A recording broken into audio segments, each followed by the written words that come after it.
Welcome again to our YouTube channel. Our God is sufficient for all. Our God is sufficient for all.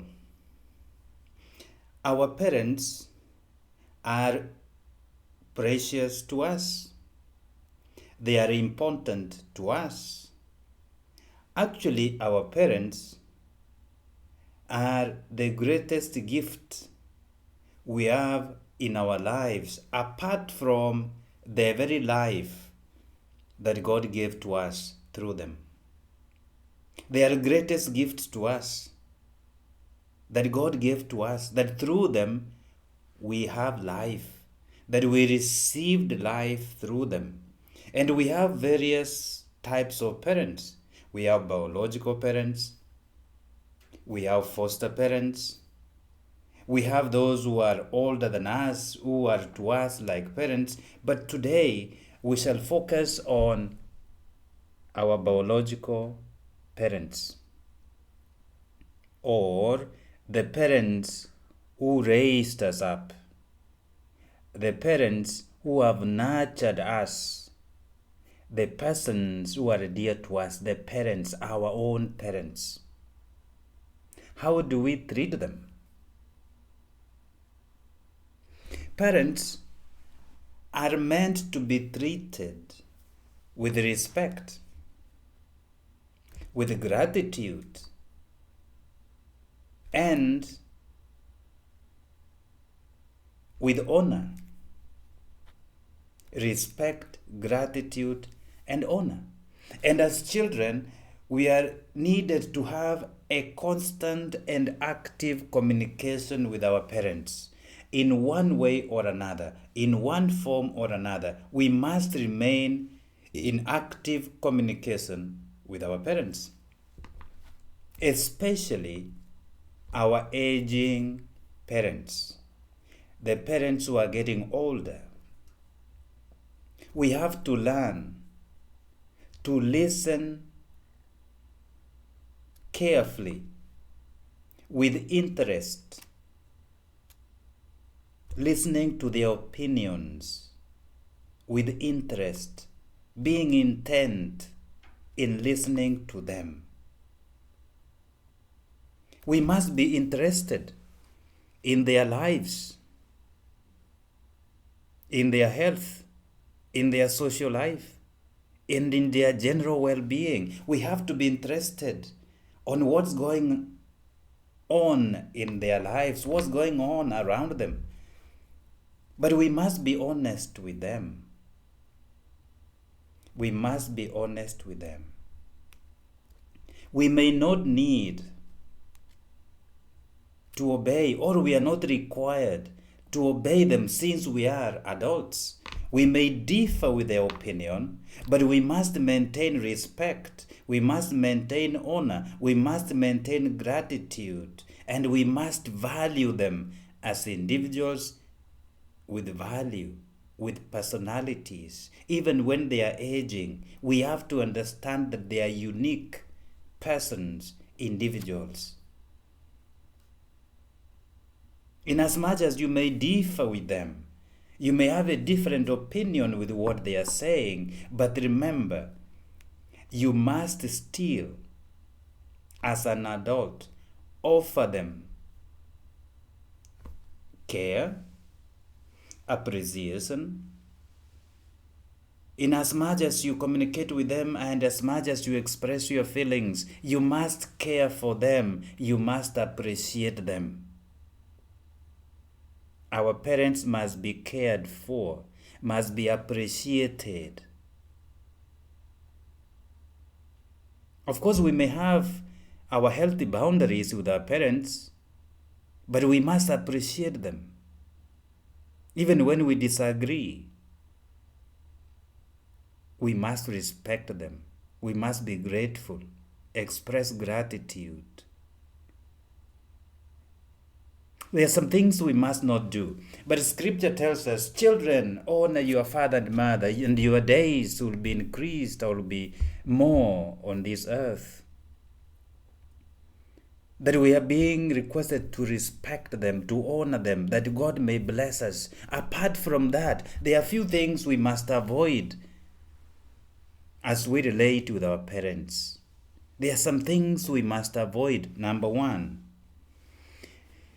children, whether you're an adult or young, in as much as your parents are alive, you must avoid, number one, disrespectful behavior or disrespectful behaviors.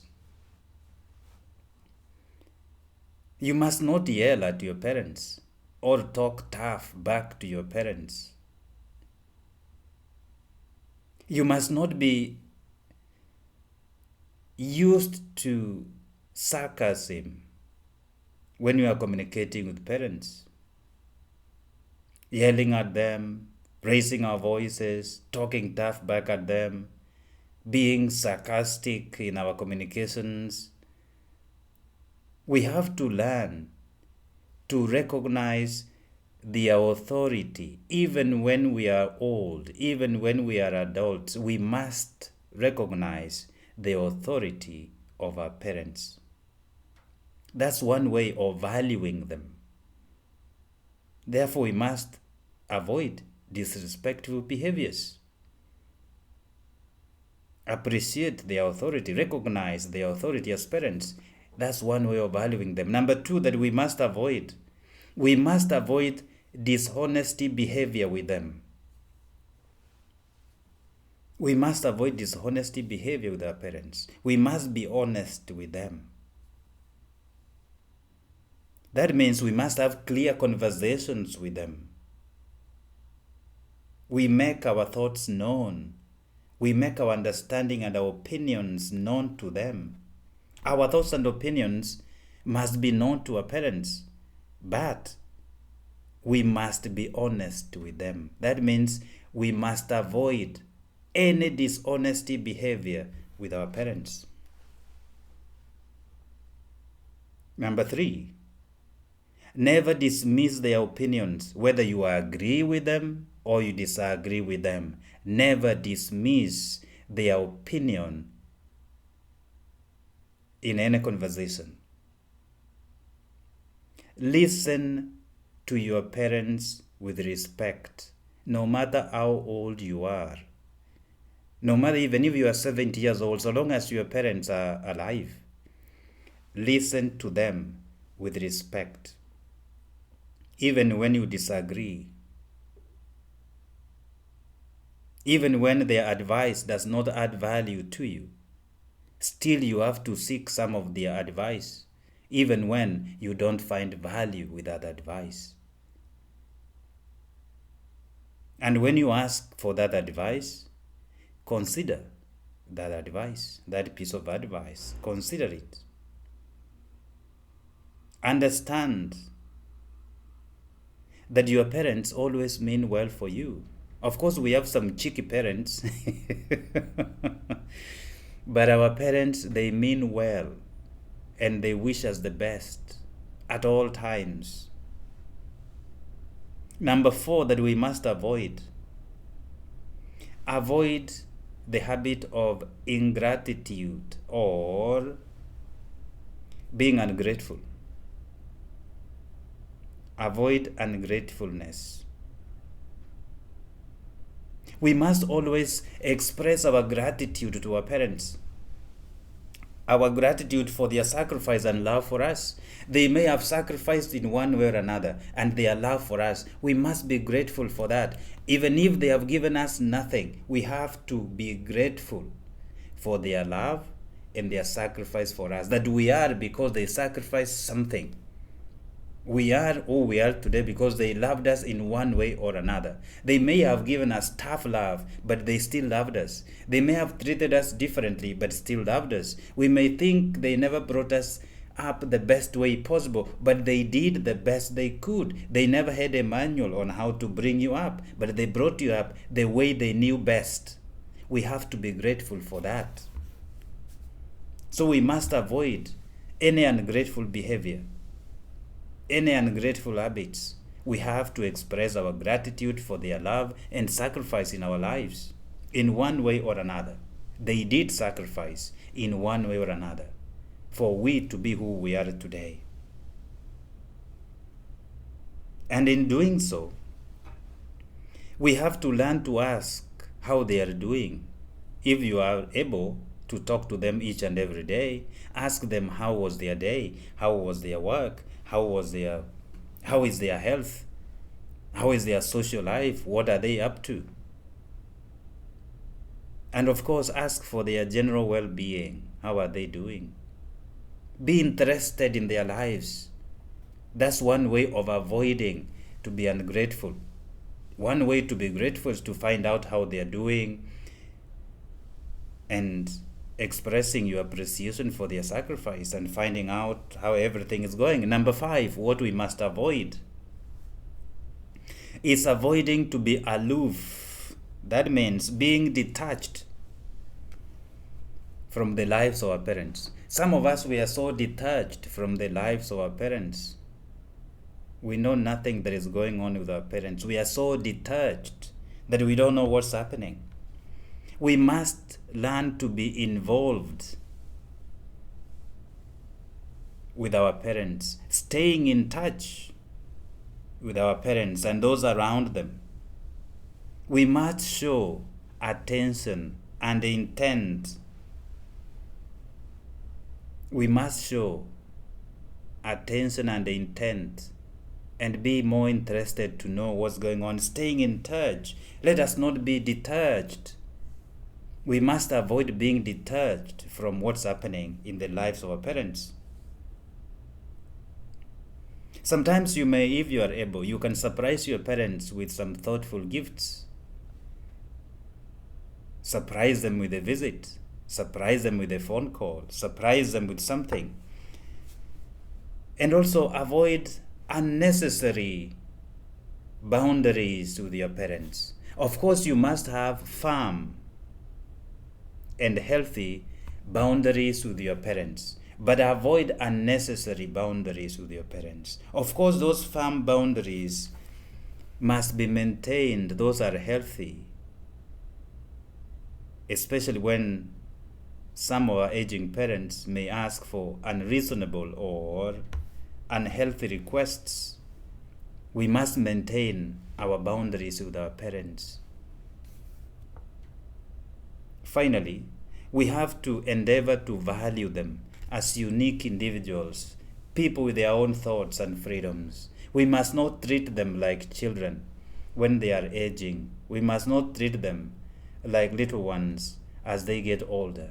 Some of them, they get older, they start losing their memories, different kind of diseases. We must still value them as unique individuals in our lives, especially our aging parents. We treat them with respect and with value. We respect them and we value them. We treat them as unique individuals. There is one thing that we have to consider for those who are young parents. Young parents today, especially in the Western world and in cities in parts of Africa and Asia, there is a lot of demand, economic demand, for these parents to work in order to provide for their children. And sometimes the parents work 2-3 jobs in order to raise a family. And this makes the parents not to have enough time to bond with their children. And what happens is the fact that they have to take these children to daycare so that they can go to work to provide for the family. And that makes the bonding of the parents not to be so strong. These children, they even bond more with the people in the daycare than their own parents. The parents drop them in the daycare. They remain in the daycare the whole day. The parents pick them in the evening. They bring them home. They prepare them for dinner. They prepare them for the following day. So they stay with the parents a short while. They are put to bed. Then they are woken in the morning. They are prepared and taken to the daycare until to a certain age. So there's no strong bonding between the parents and their children. And what happens when years go and pass by? They grow, they become teenagers, they become adults, and the parents also are becoming older, and the children are moved away from their homes. And when the parents start aging, now is their turn to be taken to the nursing home. The same way the children bonded more with the daycare people and the nursery, now the parents, is their turn to be taken to the nursing home by their children. They are kept there. The children are busy with their lives. And I've visited some of the nursing homes, some of senior care living. Parents who have been put there by their own children and they have been forgotten about. They are never visited often. They are forgotten about somehow. The children, they just visit and disappear. And these parents live as if they never had children. Not all of them, but some of them. Some of the children, they care for their parents. They visit many times. They visit, they sacrifice their time to come and see their parents. But economic hardships has created such kind of a system. How can we work around such kind of a system and still value our parents and still show the utmost respect for our parents? We have to work our way out so that the parents and children, they bond, they love each other, and we treat our parents with respect when they grow old. We have to sacrifice to show them that value, to respect them, to honor them, and to cherish them while they are still alive. If your parent is alive, do everything you can to celebrate that life of your parent. They are the greatest gift to you after your own life. Cherish them, respect them, celebrate them. Sacrifice as much as you can for your parents. And our God in heaven will reward you. Our God in heaven will handsomely bless you. Spare nothing for the good and well-being of your parents. Never forget that. There are those who have no blessing of having their parents. You who has the parents alive, sacrifice everything. Do everything you can to value, celebrate, and cherish your parents. May God bless you. And remember, even if you forget everything else that I've said, remember this. Your parents are the greatest gift after your life. Your parents are your greatest gifts after your life. Cherish them, celebrate them, value them. May God bless you.